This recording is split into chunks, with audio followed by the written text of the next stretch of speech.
Fala pessoal, beleza? Então, antes de começar aqui o nosso vídeo, gostaria já de pedir para você para dar aquele likezão. Eu sei que você vai curtir, eu tô sentindo que você vai curtir esse vídeo aqui. E você já curtiu? Qual o próximo passo? Sim, se inscreveu no canal? Caso não tenha se inscrito, se inscreve no canal, que isso ajuda bastante a gente a compartilhar o nosso trabalho e o YouTube percebe que esse trabalho é relevante e vai passar a compartilhar para outras pessoas, tá bom? Então, vamos pro vídeo.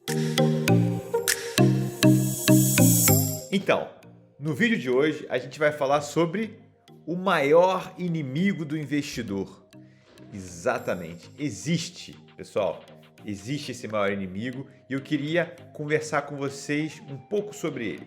Então eu vou dividir esse vídeo em algumas categorias. O primeiro tópico que eu acho que é muito importante a gente conversar sobre o maior inimigo do investidor é o seu viés de confirmação.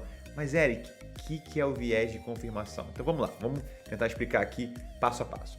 O viés de confirmação é o seguinte, vamos pensar que você tenha um grupo de amigos, né? O seu grupo de amigos gosta, por exemplo, de futebol, gosta simplesmente de um clube. E aí sempre, né, vocês vão ouvir falar bem daquele clube, todo mundo fala bem, aí de repente entra uma pessoa de um outro clube no seu ciclo de amizade, que é o rival. E aí a pessoa começa a falar bem no rival, aí você olha meio assim, o que é isso? Tá falando bem desse clube aí que é o nosso rival? E é exatamente isso, é porque você já está tão enviesado naquilo que você vive, naquela bolha, naquelas bolhas que nós vivemos, que você acaba, quando vê uma opinião diferente, você acaba às vezes não gostando. E isso vale muito, não só para o futebol, vale para a política muitas vezes, vale, por exemplo, para orientação de vida. Então tem muitas coisas que às vezes a gente tem que tomar muito cuidado sobre como a outra pessoa pensa e respeitar. Porque, na verdade, ao invés de a gente pensar que aquilo vai ser ruim, aquilo pode nos ajudar a, no mínimo, pensar como outras pessoas pensam, tá bom?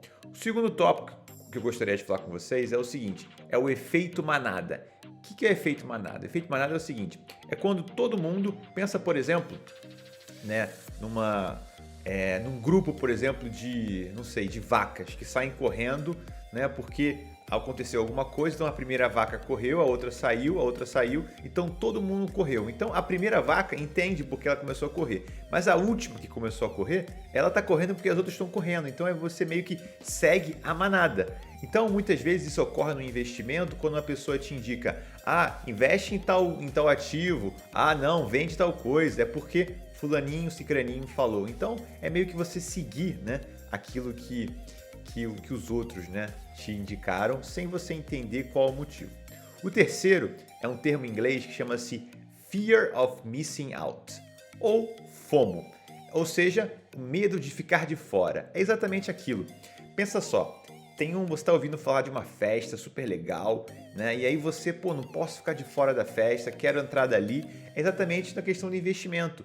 Todo mundo está dizendo que aquele investimento é bom, e aí você acaba, né, entrando no investimento porque você não quer ficar de fora, porque você não quer perder a oportunidade de ganhar dinheiro, entendeu? Então essas coisas são muito, muito importantes para você pensar. E não se esqueça, o seu sucesso é uma mistura de duas coisas, a sua competência, mas existe também o fator sorte.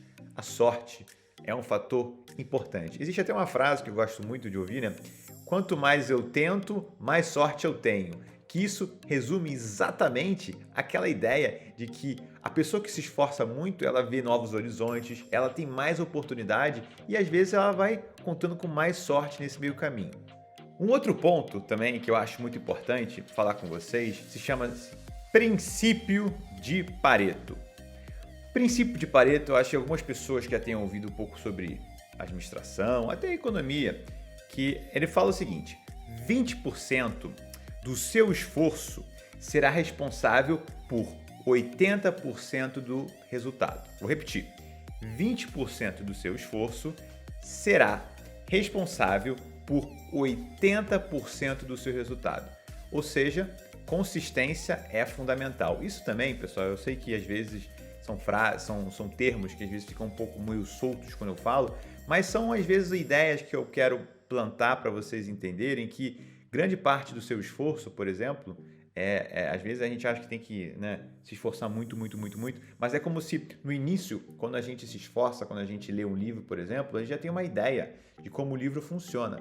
Há exceções sempre, mas aí, em tese, quando você já leu 20% do livro, você já tem uma ideia muito boa de como o livro é. Então é um pouco sobre isso, é como se o seu esforço, só de você ter saído, por exemplo, do zero, né, para poder começar a fazer, investir, ou seja o que for, isso já vai te gerar um grande resultado inicial. Então, vale a pena você frisar isso. Um outro ponto que eu acho muito importante a gente frisar é o seguinte: não se esqueça, a Bolsa de Valores, tirando os feriados, né, ela funciona todos os dias. Ou seja, você não precisa colocar logo todo o seu dinheiro esperar uma situação, né, horrível para você investir. Não, você pode investir um pouco todo o tempo, o poder da consistência, porque você vai ver que no longo prazo isso vai te gerar excelentes resultados. Tá bom? Então, pessoal, esse vídeo foi isso aí, essa explicação para vocês sobre a questão do maior inimigo do investidor, que na verdade eu tentei destrinchar em determinados termos para que você possa entender melhor. E aí, gostou do vídeo? Se você não deu um like no início, dá mais um like aí, né? E se você ainda não se inscreveu, se inscreve. E se você puder, compartilhar com até 3 amigos que você acha que esse conteúdo vai ser interessante, compartilhe com eles. Você vai ver que isso vai poder ajudá-lo e talvez vai poder, né, ajudar com que ele atinja melhores resultados, não só talvez no investimento, mas talvez, né, em situações do dia a dia dele, tá bom? Então, fica o meu obrigado, tudo de bom para vocês e até a próxima. Valeu!